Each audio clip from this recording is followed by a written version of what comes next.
Bon dia. Perdoneu que estic una mica constipat i entre la veu i el cap em costa una mica més de funcionar que de normal. Bé, jo tampoc no sóc expert en la lluita ecologista ni és un dels camps en els que he treballat tota la meva militància, però sí que des de fa un parell d'anys que com endavant a l'Urgell és una de les apostes que ens ha anat venint potser una mica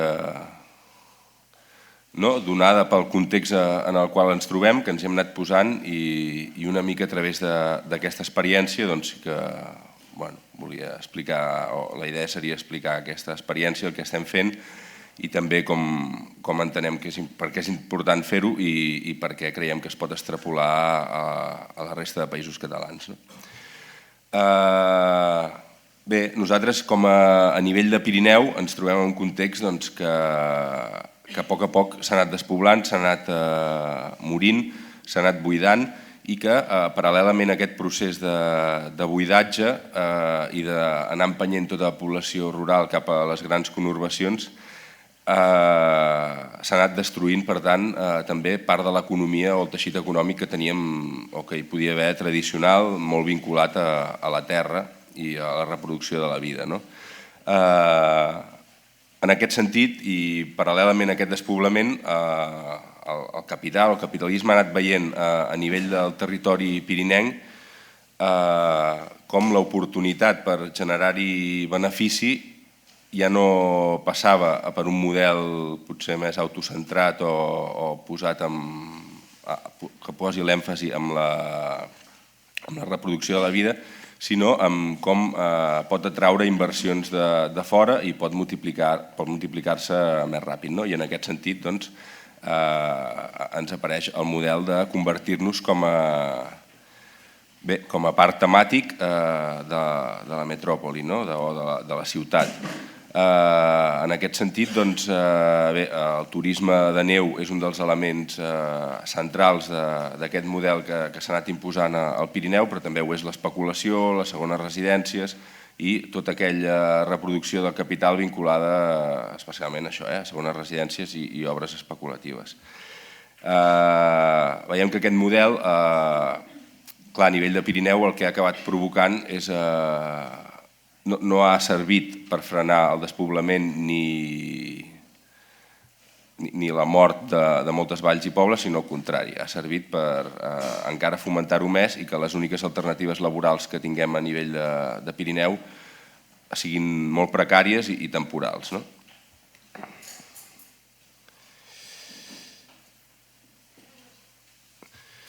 Llavors, per què pensem que això es pot extrapolar? Doncs el capital en aquest procés de buidatge de les zones rurals o les zones de camp no és només que això es doni al Pirineu, el Pirineu potser es dona i es dona amb aquesta característica que el model que el capital ara mateix està apostant per allà és del turisme de neu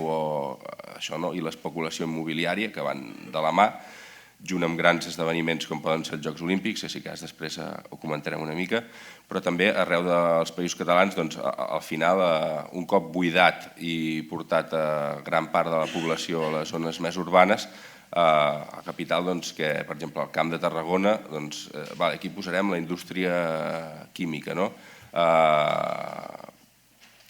una mica més al nord, la zona Espluga, Montblanc, tot allò, aquí ficarem tot de parcs eòlics per generar energia. Bé, totes aquestes apostes, a més, tenen en general diverses característiques que seria la propietat de les inversions, que normalment és capital que va allà a reproduir-se, capital que a més no és del territori i que són decisions que no s'han pres al territori sinó que venen imposades des de fora. En aquest sentit, nosaltres entenem que ens dona molt recorregut a l'hora de fer-hi front i de plantejar un discurs radical al voltant d'aquestes problemàtiques. Podria passar també a la Costa Brava, tota la destrucció del litoral que han tingut també per evolucionar cap a aquest parc temàtic, poder en aquest cas més de costa i d'estiu, o a l'Horta de València per ampliar tot el que seria la conurbació que també s'està destruint. Llavors nosaltres entenem que davant d'aquest context havíem de fer diverses coses. En primer lloc, tot això ens ha anat generant, a través de diversos conflictes, ha anat generant moviments opositors a nivell local, ja sigui plataformes en contra de la mineria, perquè la mineria poder no és l'element central del model econòmic ara al Pirineu, però sí que suposo que el fet que a nivell internacional es prevegi utilitzar més minerals de cara al futur està provocant com un moviment especulatiu al voltant de les reserves de certs minerals, i això està provocant també que a nivell de Pirineu nosaltres entenem que potser no amb la voluntat real de treure'ns, però sí que estan començant a intentar fer proves o hi està havent una mena de batalla al voltant de com controlar certs recursos minerals que fins ara no s'explotaven perquè no eren eficients, però en cas que es vagin acabant i el preu vagi pujant, probablement ho sigui. I per tant tot el tema de la mineria també ens ha afectat a diversos punts del Pirineu, i bé, han sortit lògicament a nivell local plataformes que s'han anat oposant a aquests projectes de mineria. Hi ha també plataformes en segons quins pobles que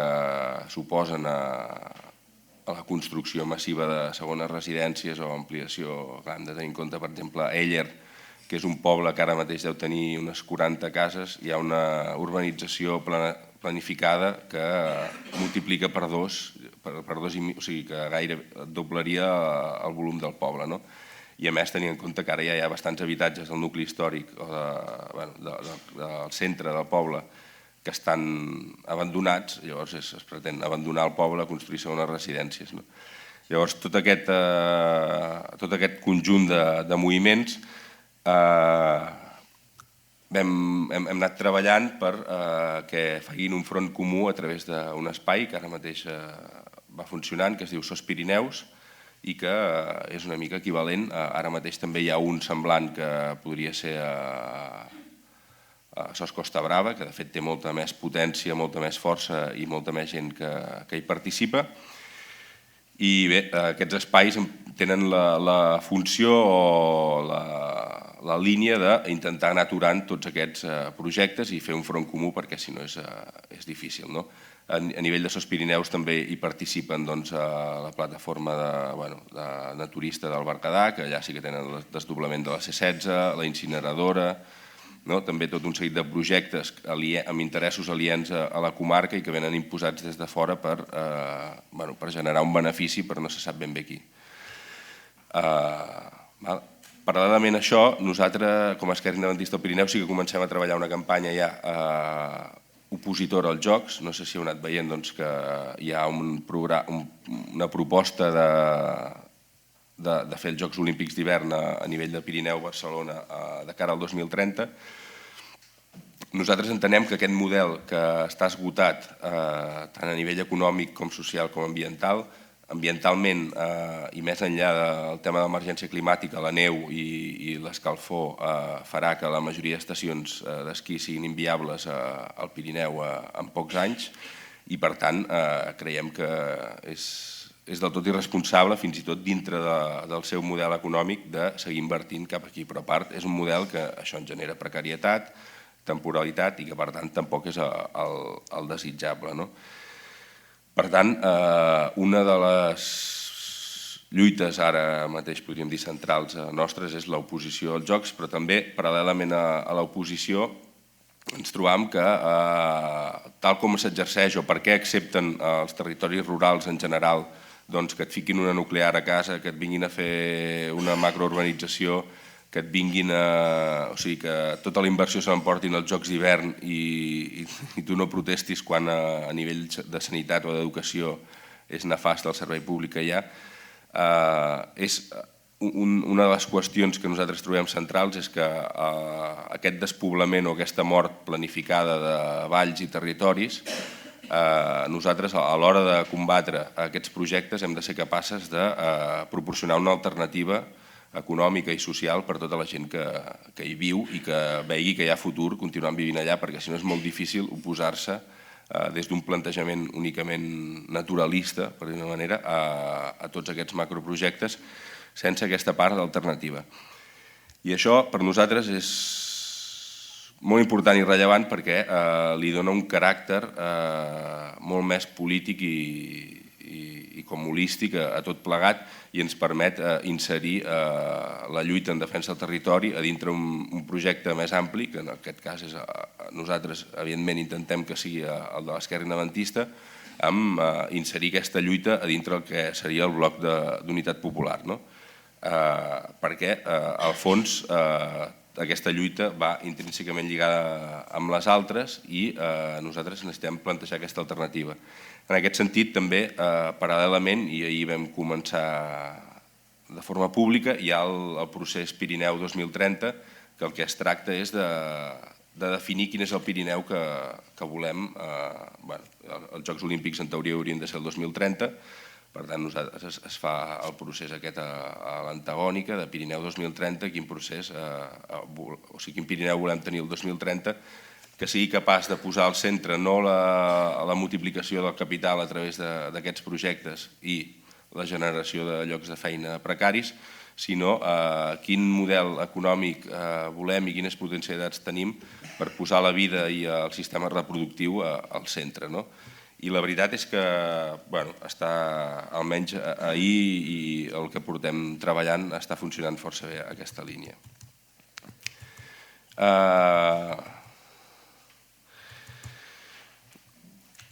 I a part d'això,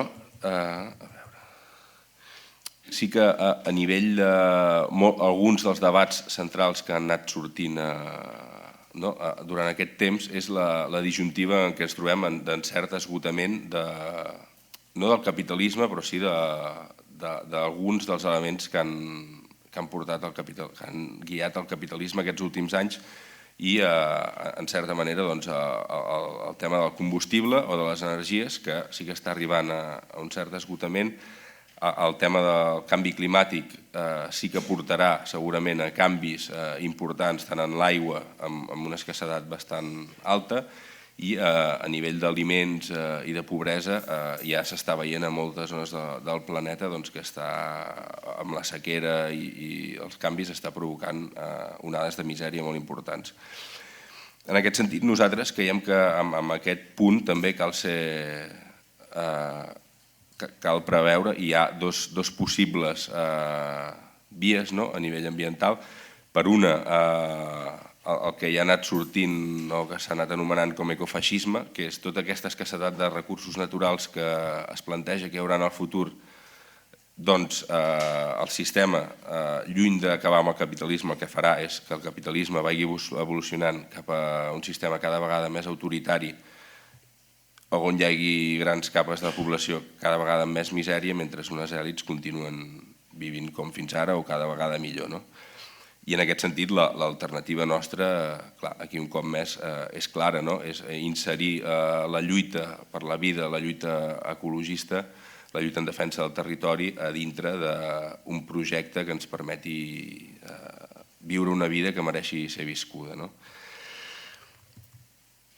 I per això també entenem que cal fer un replantejament a nivell territorial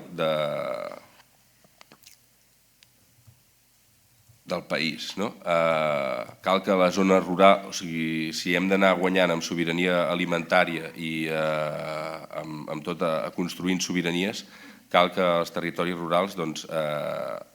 tinguin aquest pes específic a dintre la proposta d'alternativa econòmica i de planificació econòmica que puguem fer a nivell de vestir-nos dels propis productes i de ser cada vegada més autosuficients.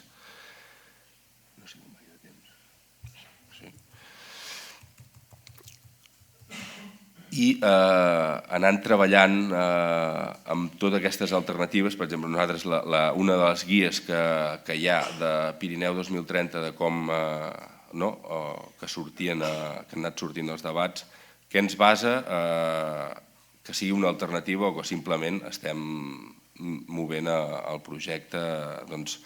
Una seria la propietat, de qui és la propietat de les iniciatives que que s'estan realitzant al territori. Nosaltres, evidentment, ha de tendir a ser col·lectiva, comunal o pública, però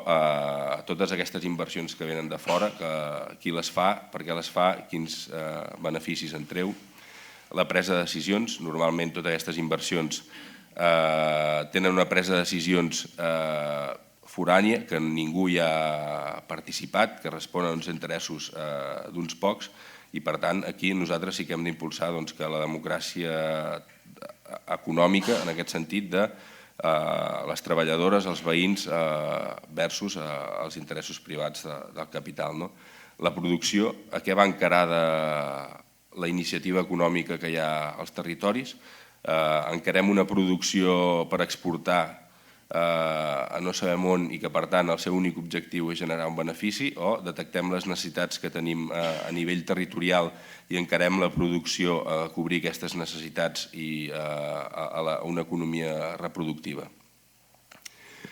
La distribució, quin model de distribució tenim? Un model de distribució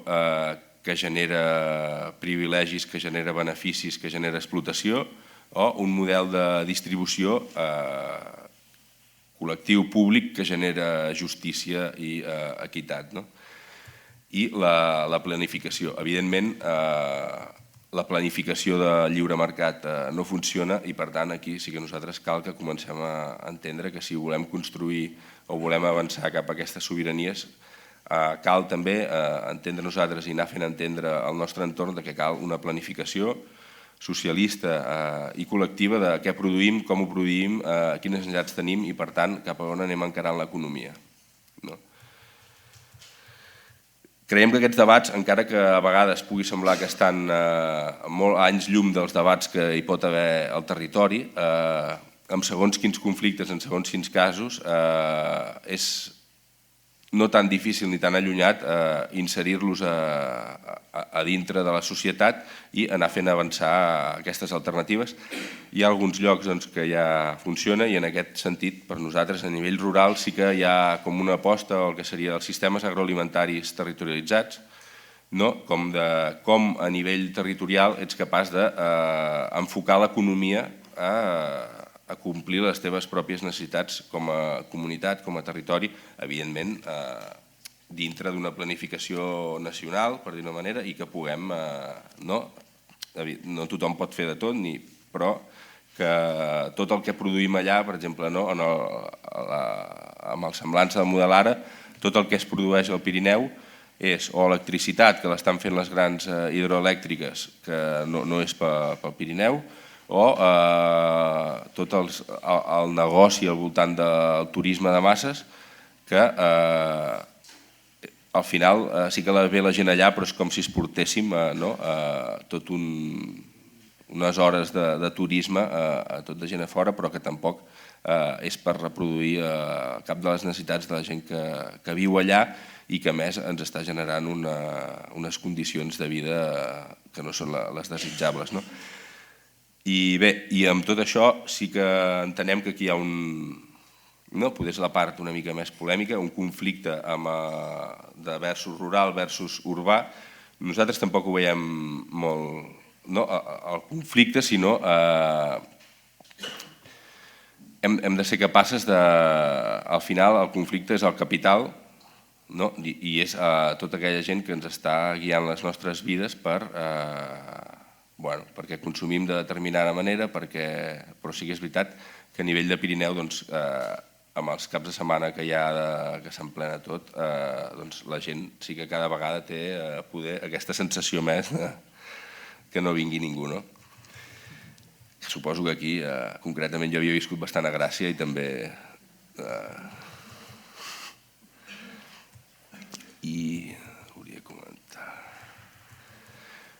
Jo crec que si cas ho deixem aquí, si voleu després el torn de preguntes ja fem alguna cosa més. Hola a tothom. El Pau crec que has posat un exemple d'una lluita que està molt ben encarada i que reflecteix una mica com des del moviment podem aterrar al territori i podem treballar amb aquest tema. El propòsit de la meva intervenció era més dibuixar una mica les línies generals, el marc general en el qual es troba la crisi ecològica i quines són les causes sistèmiques d'aquesta crisi, quines són les respostes globals que estem veient que s'estan donant i quina seria l'alternativa ecosocialista que nosaltres podem proposar i com s'insereix aquesta una mica amb les lluites del territori que ha comentat el Pau i amb el nostre plantejament polític. Llavors, el propòsit d'aquesta aportació no serà explicar ni que la naturalesa es troba en perill, l'evidència científica del canvi del clima provocat per l'home i pel consum de combustibles fòssils, la creixent depredació dels recursos naturals. No tenim l'espai per detallar de quina manera el creixement constant empreny a la producció i consum incessant de mercaderies que exhaureixen els recursos energètics, minerals i naturals, que contaminen l'aire, que empobreixen i esterilitzen la terra, que fan de països sencers abocadors gegants. No tenim temps de descriure tots els mecanismes d'una maquinària embogida que fa irrespirables els boscos, les ciutats, destrueix els boscos, els rius, les costes, fa desaparèixer els deltes, genera aquest desequilibri territorial i tot just el que podem constatar és que ja no es tracta d'un problema local o de problemes locals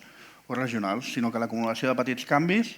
quantitatius ha arribat al punt d'estar causant o d'amenaçar amb causar un canvi qualitatiu global irreversible que pot posar potencialment, que pot tenir efectes devastadors per la vida. No es tracta aquí tampoc de descriure en detall els processos físics ni ambientals que condueixen a l'escalfament global causat pel CO2, ni la fusió del gel del Pol Nord, l'alliberament del metà de les terres glaçades, la sanització de grans zones humides, les pèrdues de collites i recursos hídrics, fenòmens climàtics que causaran catàstrofes i misèria per milions de persones. Tot això ja ha estat estudiat, hi ha moltíssims treballs i evidència científica que recull aquests fenòmens. El que és evident és que estem a les portes d'uns canvis que afectaran greument la vida de les plantes, els animals i sobretot allò que ens preocupa més, que són les persones. I tot això avui és una evidència que fins i tot els principals òrgans de poder global tenen constància. És a dir, tant el Fons Monetari Internacional, el Banc Mundial, l'Exèrcit dels Estats Units, tots els principals governs mundials estan fent informes i planificacions sobre com encarar aquest problema. O sigui, encara que públicament alguns el puguin negar, tenen perfectament constància d'aquest fet i treballen amb aquesta perspectiva. És a dir, que fan molta propaganda però idiotes no són. Des dels seus inicis el capitalisme s'ha desenvolupat no només amb l'explotació salvatge dels treballadors i el brutal genocidi i espoli colonial imperialista, sinó que també ha alterat el medi natural de forma creixent. I els impactes d'aquesta crisi ecològica que ha causat afectaran tothom, però sobretot i de manera molt més severa i sagnant els països que més han patit aquest espoli colonial i aquest imperialisme i que encara el pateixen. Per tant, la destrucció ambiental en aquest sentit es pot llegir també com una agressió més de la guerra dels rics contra els pobres a nivell global. Tot això és important tenir clar que no és conseqüència d'un mal funcionament del sistema, d'una disfunció, de la mala acció d'uns individus equivocats. La destrucció ambiental i l'espoli dels recursos naturals està inscrit en el mateix ADN del sistema d'acumulació capitalista. Com m'ha explicat una mica el Pau, el capital necessita ser invertit en la producció per poder donar beneficis a través de l'explotació del treball. Com més ràpida sigui aquesta circulació de capital, millor. El sistema es basa per funcionar en la suposició que el creixement econòmic il·limitat és possible i que hi haurà una expansió econòmica infinita, una espiral d'expansió econòmica infinita. No pot admetre cap límit ni tan sols una frenada d'aquest creixement sense fi. De fet, cada vegada que hi ha algun límit, alguna frenada, causada per la naturalesa intrínsecament inestable del propi sistema, es genera una crisi. I aquesta crisi només pot ser superada trobant noves formes d'expansió del capital, nous territoris, nous espais de la vida que puguin ser mercantilitzats, inclosos dins del cicle d'acumulació. Si cal per fer això, es recorre a les guerres convencionals en països, a les guerres socials, desposseint a la gent dels seus drets i de les parcel·les de la seva existència. Per tant, no és que el sistema capitalista tingui una malaltia de creixement o que tingui una disfunció de creixement, és que el sistema necessita inexorablement aquest creixement econòmic infinit. Però que el sistema necessiti aquest creixement no vol dir que sigui possible. El planeta és limitat i els seus recursos no són infinits. I encara són menys infinits i menys possibles i més dèbils els equilibris que sostenen la vida i la vida a la Terra. Per tant, la necessitat constant de creixement del capitalisme subverteix qualsevol intenció de regular-lo mitjançant cap mena de desenvolupament sostenible, que mantingui intacta la pròpia naturalesa del sistema. Tot i així, hem de tenir en compte que, malgrat la seva naturalesa depredadora i parasitària, no s'ha de pensar que el sistema no intenti adaptar-se, trobar respostes i adequar-se a aquesta realitat, no? I es limiti simplement a negar els fets de forma cega. Si alguna cosa ha caracteritzat el capitalisme és la capacitat d'adaptar-se als canvis, cosa que no vol dir que solucioni els problemes, sinó que troba noves maneres de plantejar el problema de manera que pugui seguir encetant nous cicles d'acumulació fins a la propera crisi. És a dir, compra temps, però fa cada vegada més gran el problema.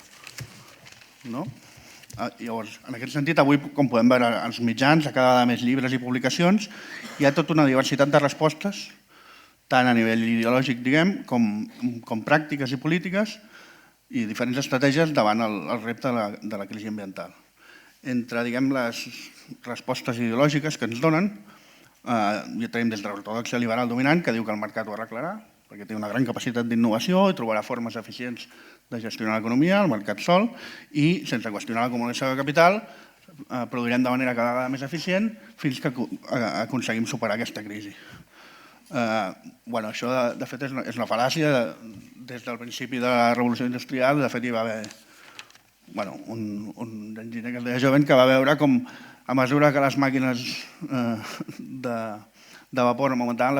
l'eficiència, no es consumia menys carbó, sinó més carbó, perquè si són més eficients invertirem més capital, creixerem més i al final el creixement, encara que sigui més eficaç, provoca més creixement i més necessitat de recursos. Aquesta paradoxa demostra que, i l'altra paradoxa és que ha crescut moltíssim la capacitat d'eficiència tecnològica, però no ha disminuït en cap cas el creixement ni les constants consum de recursos ni generació d'emissions, perquè a mesura que creix necessita aquesta espiral sense fi que cada vegada ha de ser més gran. Per tant, el capitalisme és capaç, més que d'innovar, d'aprofitar de forma molt hàbil les innovacions. Però per quin fi? Pel fi d'acumulació de capital, no per la satisfacció de les necessitats humanes, ni molt menys pel respecte a l'entorn natural. Una altra de les respostes ideològiques que tenen a veure amb la ideologia dominant és la idea que els humans pensem només en el propi benefici, volem consumir més, volem més benestar que només pot ser produït a través del consum, segons la seva teoria, i per tant el problema és que hi ha massa gent i que això, el tipus de receptes malthusianes de dir que aquí el que passa és que sobra gent i com que som molta gent, doncs per això hem de destruir el planeta. Aquest tipus de plantejaments obvien, per exemple, que la majoria de la humanitat pràcticament no contamina i que si desaparegués la meitat de la humanitat que no és la que contamina, les emissions seguirien creixent perquè hi ha una minoria de països i dins d'aquesta minoria de països hi ha una minoria social que és la que genera amb el seu consum i amb el seu model econòmic i amb els seus privilegis la grandíssima majoria de les emissions. Després hi ha un altre tipus de respostes, diguem que més ben intencionades, que venen a dir que això és un problema de que hi ha alguns elements corruptes que fan disfuncionar el sistema i que si aconseguim un capitalisme amb responsabilitat social, doncs això s'arreglarà. Evidentment, com ja hem explicat abans, un capitalisme amb responsabilitat social és un capitalisme defectuós, no és un capitalisme correcte perquè l'empresa que no tingui responsabilitat social i que de per més guanyarà a la que sí que en tingui. O sigui, el propi sistema obliga a ser un sociòpata i destruir el medi ambient. Per tant, no és possible demanar a un llop que sigui bo amb les ovelles perquè la seva naturalesa és menjar-se-les, diguéssim. I una altra resposta, diguem, suposadament ben intencionada és aquesta idea que és una qüestió d'actituds individuals, que si tots nosaltres assumim menjar menys carn, anar en bicicleta, doncs arreglarem el problema. Evidentment, això no té en compte, això no qüestiona la necessitat del creixement. Llavors, tot aquest tipus de respostes, evidentment, són fal·làcies. Tampoc ens ha d'estranyar que el tipus de literatura i de solucions ideològiques que ens proposen siguin d'aquesta mena, perquè, de fet, el món del coneixement i de la producció ideològica està dominat per la lògica del capital. Per tant, tenim exèrcit de polítics, acadèmics, periodistes, economistes que treballen per qui els paga. I tota mena de fundacions privades, bancs, universitats i escoles de pensament i de negocis que es dediquen a llançar tota mena d'idees per encarar aquesta crisi que no qüestionin, sobretot, l'acumulació de capital ni els mecanismes del mercat. De la mateixa manera que fa segles hi havia tot de religiosos, filòsofs, inquisidors que havien de demostrar que tot el que la gent veia al cel que no coincidia amb la teoria dominant es podia explicar sense qüestionar que el món era el centre de l'univers. Perquè aquesta ideologia era la base de l'ordre social dominant, no? Que volien defensar encara que estigués en crisi. Per tant, no és estrany que tot el que ens venen com a solucions des del sistema siguin en realitat falses. Solucions que venen a no qüestionar la qüestió essencial, que és la pròpia naturalesa depredadora del capitalisme. De tota manera, s'ha de dir que, malgrat els seus esforços, ja fos negant l'origen humà de l'escalfament global o buscant i proposant i aplicant les receptes basades en el dogma aquest del mercat, tot això, totes aquestes polítiques que ens han ofert han fracassat totalment. És a dir, la idea de gestionar el problema des de la lògica del mercat i el capital com a reguladors de l'economia i de la vida doncs no funciona. Aquí s'ha de fer potser un incís que no hi ha... Tu has parlat que hi havia l'alternativa de l'ecofeixisme aquest, d'un domini global del món mitjançant guerres, mitjançant un imperialisme on una minoria viuria al marge de la catàstrofe ecològica que afectaria la majoria. Hi ha aquesta recepta, que està darrere també d'un cert negacionisme i tal, que respon a uns certs interessos d'unes faccions de l'oligarquia global, més relacionades amb empreses petroleres, extractives, i amb els Estats Units actualment qui governa allà. I després hi ha una altra teoria, diguéssim, que seria més lligada a un altre tipus de sectors econòmics, que el que pretén no és, diguéssim, governar a partir del caos, sinó gestionar aquest caos des d'una perspectiva liberal, buscant solucions dins del mercat que donin una reinvenció del capitalisme, diguéssim, en base a uns mecanismes de mercat que solucionin per si sols aquest problema. Llavors, la ONU i els organismes internacionals, diguéssim, fins ara, més o menys, les cimeres del clima i tot això, s'han basat en aquest segon plantejament. O sigui, la joia d'aquest enfocament liberal de solució del problema, que reconeix que existeix el problema però considera que es pot resoldre sense qüestionar la naturalesa del sistema, la pedra filosofal, diguéssim, és el tema que s'ha aprovat i aplicat a les cimeres aquestes auspiciades per l'ONU i els governs, que és el tema del cap and trade, o el que se'n diu el comerç d'emissions. La teoria d'aquesta gent és que el mercat trobar una solució fantàstica que és generar un comerç d'emissions de CO2. I això el que es basa és que, ignorant la història de que Anglaterra i Alemanya han contaminat durant la història una borrada i Uganda no ha contaminat res, però és igual, tots els països tenen unes quotes d'emissió i aquestes quotes es poden comerciar. Llavors el fabulós mecanisme del mercat gestionarà això de manera que el país que vulgui emetre més li podrà comprar a un país pobre els seus drets d'emissió i a canvi li construirà unes infraestructures netes i tot això. Aquest mecanisme en què es basa en generar un deute al tercer món, un mecanisme de domini del deute ja no només econòmic sinó ecològic. Si tu acabes tenint responsabilitat per una cosa que no has creat tu i a sobre encara li hauràs de deure i hauràs d'establir una relació de dependència amb els països del primer món que podran seguir contaminant alegrament i destruint el planeta. Llavors, el mecanisme és brillant. De fet, fins i tot s'ha arribat a instaurar mecanismes de crèdit d'emissions, o sigui, tota la lògica de l'economia global que genera l'empobriment del tercer món aplicat al CO2. El CO2 acaba convertit en una mercaderia més. Aquest és el fabulós mecanisme. L'altre mecanisme és el tema de les inversions en desenvolupament net. Si determinades empreses volen emetre molt, poden a canvi plantar uns arbres en un país pobre i així els donen una quota d'emissió més. Aquests són els tipus de mecanismes en què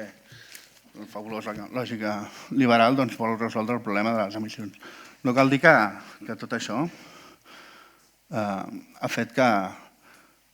el comerç del CO2 i el comerç de les emissions acabi sent un grandíssim negoci i funcioni molt bé per fer diners, però el resultat en quant a reducció d'emissions és un desastre. Des del 1997, que a Kyoto es va aprovar els primers protocols aquests de comerç d'emissions, fins al 2005 les emissions de CO2 s'havien multiplicat per 3. O sigui, el mecanisme ha sigut un èxit. Llavors, no és sorprenent que la solució proposada per la lògica liberal donés grans beneficis. De fet, el 2007 el Wall Street Journal va dir que el comerç d'emissions era una grandíssima oportunitat de negoci i que no calia patir perquè en realitat no tenia res a veure amb reduir les emissions ni amb plantejar-se una substitució del model de combustibles fòssils. La resta de cimeres, des de Bali el 2007, París el 2015, l'únic que van fer és mentre sumaven declaracions i postureig, depurar aquests mecanismes de comerç d'emissions, donar al Banc Mundial el control de la regulació d'aquest negoci. Els governs ja ni tan sols tenen la sobirania per decidir sobre el seu medi ambient, sinó que tot entra dins la lògica del comerç mundial desregularitzat. I l'últim episodi de la farsa ha sigut ja la cimera de Madrid, que ha sigut ja una pallassada on el govern del PSOE proposava a empreses com Iberdrola o el Banc de Sabadell o el Banco Santander que compressin estants verds per patrocinar la cimera. Llavors es feien una foto d'allà que l'empresa que al mateix temps està explotant les nuclears o comprant gas i tot això és la que patrocina la cimera del clima. Bueno, el nivell de pallassada ja és màxim, no? Llavors, a part d'aquestes respostes del fracàs d'aquest paradigma del comerç d'emissions que estem vivint ara mateix, comencen a aparèixer uns altres tipus de propostes que serien les basades en... Si diguéssim, la pedra filosofal aquesta del mercat no ha convertit la merda mort, diguéssim, hi ha uns altres tipus de propostes que apareixen que són les idees aquestes del Green New Deal o el keynesianisme verd. Això són un seguit de propostes que impulsen sobretot la socialdemocràcia occidental, essencialment, que sí que preveuen la intervenció dels estats i que en algunes de les mesures i de les versions més ambicioses inclouen idees que no són dolentes, de transformació de l'economia i tal, però sempre tenen el límit, de no voler qüestionar la lògica del mercat ni la propietat privada. Llavors, com que no... De fet, en realitat el que intenten, com ja era el keynesianisme, és salvar el sistema de si mateix, de la seva tendència a l'autodestrucció. Però com que no qüestionen la lògica essencial del sistema,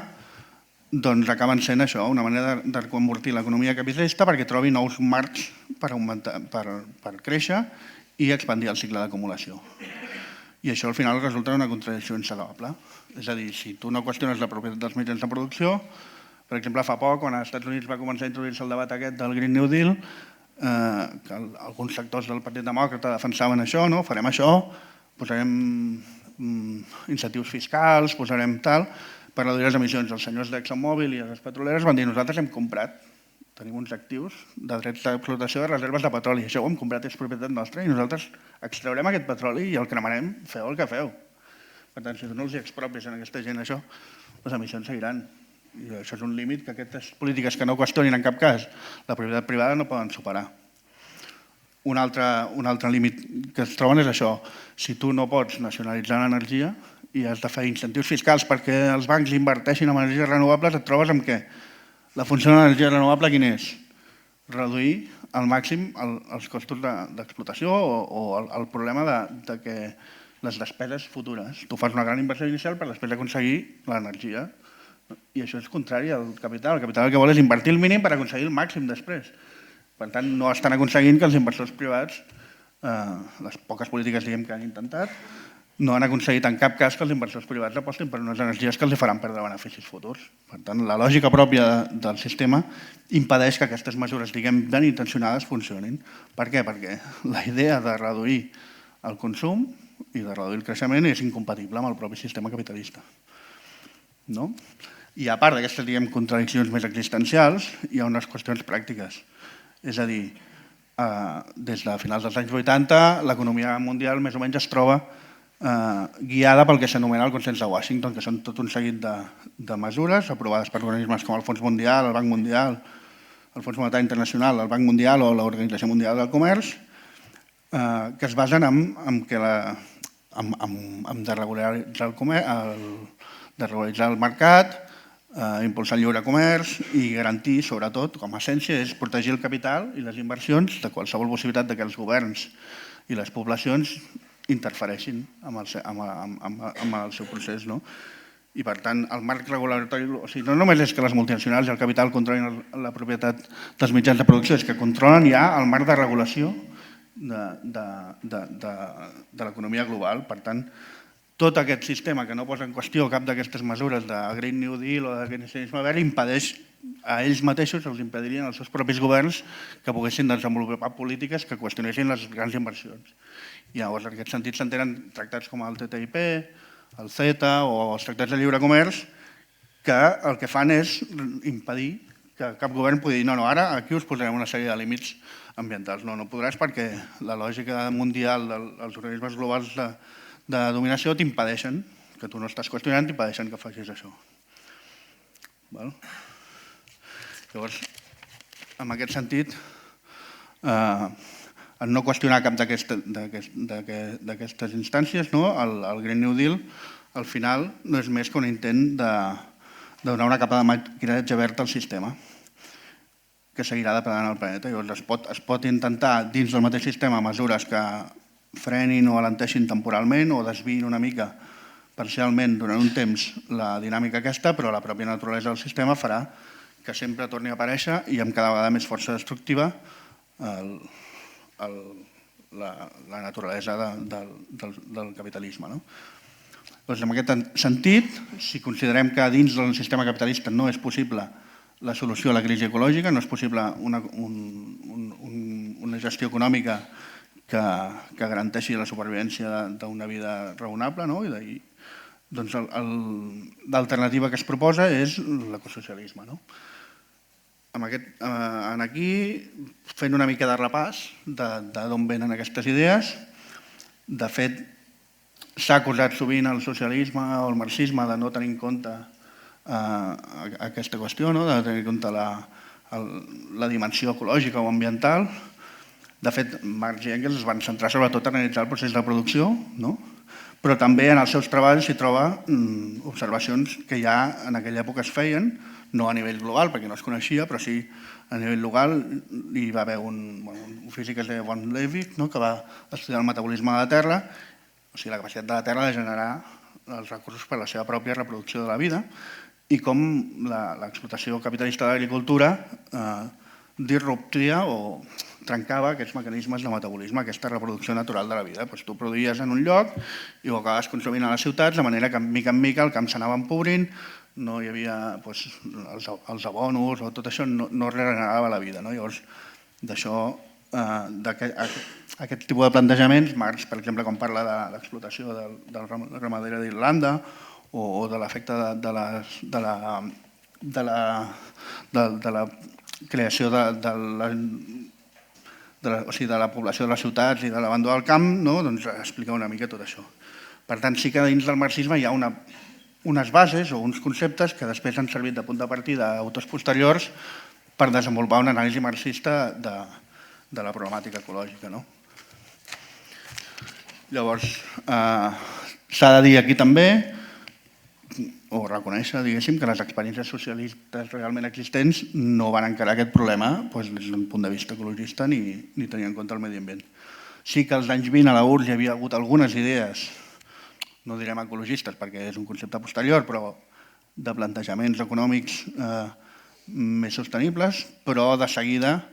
són abandonades per un productivisme perquè també s'ha de tenir en compte que aquests processos es donen en països del tercer món que s'enfronten a un setge constant de l'imperialisme i que necessiten, com sigui, desenvolupar-se i defensar-se i, en aquest sentit, no és una experiència que es pugui considerar vàlida pel que fa respecte al medi ambient. Llavors, el socialisme sí que fa una autocrítica de la manera com els intents, més que socialisme, els intents de construcció del socialisme van fracassar en aquest aspecte i no van saber trobar una solució que s'ha de dir que el que van fer va ser copiar el desenvolupament occidental i fer-ho més ràpid, de fet, però no es van qüestionar això. Sí que a partir dels anys 70, o sigui, dels 60 i 70 apareix l'ecologisme com a moviment social, a partir dels 70 i sobretot dels 80 hi ha els primers autors marxistes que comencen a defensar la idea d'un socialisme ecologista. Entre ells, per exemple, Manuel Sacristán, que és un autor català d'adopció, diguem, que va estudiar una mica aquests plantejaments inicials de Marx, que en principi eren marginals, i els va intentar posar en valor defensant aquesta confluència de moviments socialistes i ecologistes, o William Morris, que és un teòric britànic, que també va plantejar aquest tipus de qüestions. Després, ja de manera més elaborada, als anys 80, James O'Connor planteja la idea de la segona contradicció capitalista. Si la primera és la contradicció entre les forces productives i les relacions de producció, el que enteníem com la lluita de classes, estableix que hi ha una segona contradicció entre el mode de producció i les condicions de producció, és a dir, la natura. El capitalisme no només s'enfronta a la generació d'unes condicions, d'unes relacions socials contradictòries, sinó també amb els límits de la Terra. I a partir dels 2000, l'any 2000, el Joe Covell i el Michael Lowy publiquen el Manifest Ecosocialista,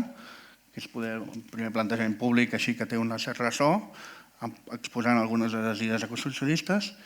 i també a partir del 2000 el John Bellamy Foster i la gent de Mons i Reviu, a partir de la idea aquella dels primers estudis de Marx sobre el metabolisme i tal, desenvolupant el concepte de la fractura metabòlica, que és la idea de com el capitalisme trenca i trenca els equilibris i els cicles naturals de reproducció de la vida, des del cicle del carboni, amb el consum massiu i desenfrenat de combustibles fòssils, el cicle del nitrogen, amb l'agricultura que està industrialitzada, etc. Llavors hi ha hagut un creixent nombre d'estudis científics, de biòlegs, geòlegs, zoòlegs, etc., oceanògrafs, que han començat a treballar amb aquests conceptes des d'una concepció marxista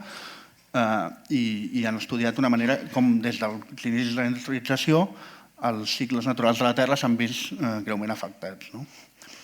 Això seria una mica a nivell teòric. A nivell més polític, des de finals dels 90 s'han celebrat diferents trobades internacionals de moviments socialistes, ecologistes, de comunitats indígenes, camperoles, sindicats de treballadors diguéssim més rupturistes, no molt lligats a alguns plantejaments desarrollistes que encara hi ha, i s'han posat punts en comú, s'han intentat compartir anàlisis i estratègies per definir plataformes de lluita i propostes i idees de cara al futur. Llavors, alguns dels conceptes essencials d'això de l'ecosocialisme que es defensen, els ha esmentat de fet el Pau, quan has parlat de la planificació i tot això, serien aquest, una planificació ecològica democràtica. És a dir, la població democràticament ha de decidir sobre l'economia i segons les seves necessitats respecte al seu entorn i l'equilibri no només amb la terra sinó l'equilibri territorial i les necessitats de la gent. No pot ser que estigui regulat tot a partir de la lògica de l'acumulació. Per tant, el mercat no és un regulador eficaç per satisfer les necessitats humanes. La planificació ecològica democràtica ha de repartir la riquesa i el treball, tant productiu com reproductiu, reduint el consum i reduïm el temps que dediquem a generar articles de consum inútils i innecessaris. Per tant, això suposa reconvertir tot el sistema productiu, generant llocs de treball que serveixin per millorar les condicions de vida, per posar la vida al centre i no l'acumulació de capital. Per tant, es tracta no de tenir més articles de consum, sinó de tenir més temps per viure, per aprendre i per desenvolupar-nos com a éssers humans. La idea aquella de Marx que l'alliberament de l'home és que pugui realitzar-se com a tal a través del que és, del que aprèn, de la cultura i tot, i no a través del que té. Aquest mecanisme d'alienació que tu ets allò que tens. Llavors, aquesta transformació ecosocialista, comunista de fet, el que suposa és això, substituir una societat basada en el valor de canvi per una societat basada en el valor d'ús, en la satisfacció de les necessitats humanes. La cultura, l'aprenentatge, tot això i el temps de la gent no serien mercaderies, sinó la manera de realitzar-se com a persones. Aquest canvi, s'ha de dir, suposa una revolució política, de fet, suposa la presa del poder per treure la classe que ara mateix gestiona l'economia i, per tant, ha de ser democràtica. És a dir, no es pot pretendre que el sistema social i l'economia es transformin a partir d'uns comitès d'experts tecnòcrates encara que siguin ecologistes. És un canvi que ha d'afavorir les majories socials. I en aquest sentit és que es diu que sigui democràtic. Democràtic vol dir que trigaràs més temps, que has d'educar la gent, que la gent ha d'entendre que la millora de les seves condicions de vida passa per una substitució i una transformació econòmica, per un canvi del model social. I això és molt important també perquè vol dir que tots els plantejaments ecologistes que no estiguin lligats a les necessitats socials de la gent, a unes reivindicacions econòmiques, aquest repartiment del treball i de la riquesa, poden acabar condemnats a ser vistos com una mena d'imposició d'una minoria ecopija, saps? Que el que fa és ser contraproduent. Si tu li estàs dient a la gent Bueno, la contaminació és culpa teva. A partir d'ara no podràs agafar el cotxe, però jo els transports públics no els poso gratuïts. O a França, no? Es posarem un impost directe sobre la benzina, i indirecte, perdó, sobre la benzina, i acabaran pagant, no els que han generat el problema, sinó les classes populars, per un problema que no han generat ells. Llavors, és molt important en aquest sentit que si l'ecologisme no té en compte les necessitats de les classes populars i la classe treballadora, que són les que haurien de guiar aquest canvi, aquesta transformació social, acaba sent simplement una etiqueta de la mateixa societat de consum, però amb una etiqueta verda. I acaba, de fet, alienant la població dels seus veritables interessos. Un altre aspecte important de tenir en compte per un model ecosocialista és la idea del creixement. Hem dit que el creixement és el problema, no? Bueno, el problema és el capitalisme, però el mecanisme pel qual estem destruint el planeta és el creixement aquest il·limitat. El creixement s'ha de limitar i s'ha de reduir, però el que no pots fer és això, no ha de suposar deixar de que la majoria de la humanitat que necessita més escoles, més infraestructures, més equipaments sanitaris, la millora de les seves condicions de vida, aquesta gent sigui la que pagui amb polítiques d'austeritat el problema ambiental. El problema el crea el primer món i és el primer món el que ha d'endur-se el principal cost. La resta no podem fer de l'ecologisme, diguéssim, una excusa per defensar unes polítiques d'austeritat que afectin a les majories socials. Llavors, el que sí que hem de saber distingir és el problema del consum, és a dir, la societat de consum es basa en consumir coses que van més ràpid, com hem explicat, el cicle de reproducció del capital necessita que consumim coses cada vegada més ràpid, coses inútils, només cal veure com està funcionant la societat amb publicitat per tot arreu que et vol fer consumir el que no necessites. Per tant, no es tracta de rebaixar els nostres estàndards de vida, ni molt menys perdre cap mena de dret, ni de conquestes socials, ni de benestar adquirida, sinó de deixar de consumir estupideses i coses innecessàries. Això és interessant. Vull dir que és interessant tenir en compte això, sempre tenir en compte que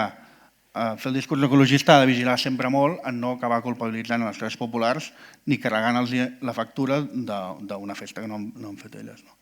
I en aquest sentit, doncs, l'ecologisme ha lligat molt clarament sempre a aquest plantejament de classe.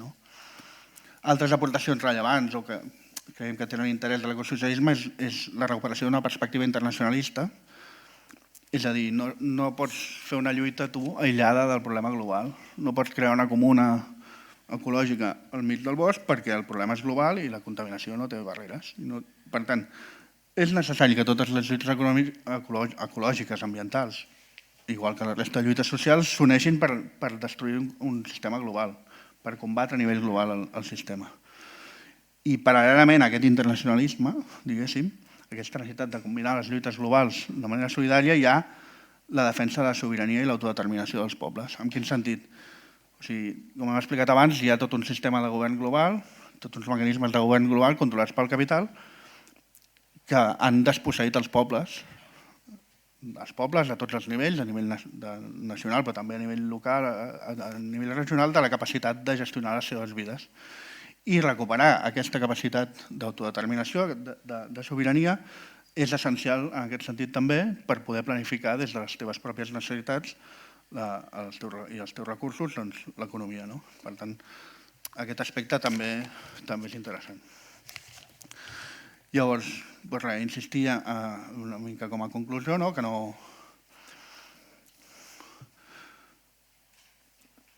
no és possible això, o sigui, no és desitjable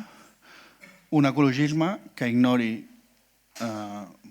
sense socialisme, que ignori els mecanismes econòmics pels quals el capitalisme és el causant de la crisi ecològica i del problema ecològic i a més, sense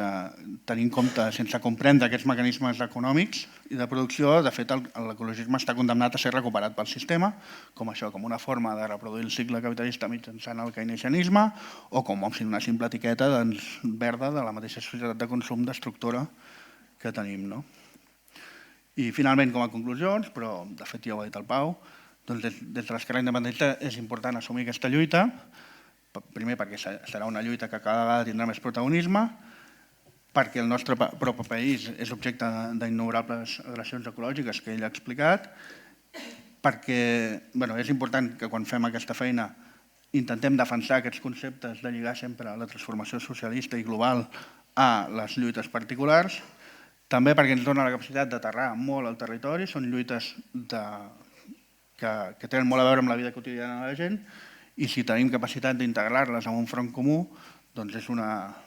un dels fronts essencials per a la construcció de la unitat popular com a alternativa, la nostra alternativa política al sistema. I després també una mica amb el sentit del que deia el Manel, de construcció nacional dels països catalans. Les lluites pel territori sempre han estat molt arrelades